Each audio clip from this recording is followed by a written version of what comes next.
వేల్మిడి వచ్చద అడ్డంబురిపులు వచ్చిన బోరన్ అన్నాడు. గబగబా బయలుదేరి వచ్చేసాడంతే.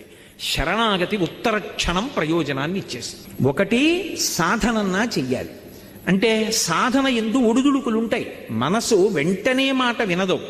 అది వింటలేదని దానితో ఘర్షణ పడకుండా మెల్లమెల్లగా ఒక్కొక్కటైన దుర్గుణములు విడిచిపెట్టే ప్రయత్నం చెయ్యాలి. అసలు నేను ఏమీ చేయలేకపోతున్నాను అనుకుంటే ఆ విషయం భగవంతుడికి చెప్పాలి. అది శరణాగతి.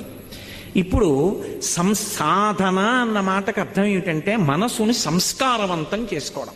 మీకు నేను ఇందాక చెప్పా పునర్జన్మ దాని మీదే ఆధారపడుతుంది అని. అదే ఓ రామాయణం గురించో భాగవతం గురించో భారతం గురించో మహాత్ములైనటువంటి గురువుల గురించో ఆలోచిస్తూ వెళ్ళిపోయాడు అనుకోండి, ఉత్తర జన్మలో మళ్ళీ గొప్ప విద్వాంసుడై పుడతాడు. తండ్రి దగ్గర చక్కగా అభ్యాసం చేసి అనుష్ఠానం చేసి పరమేశ్వరుడు యందు చేరుతాడు. మంచి జన్మ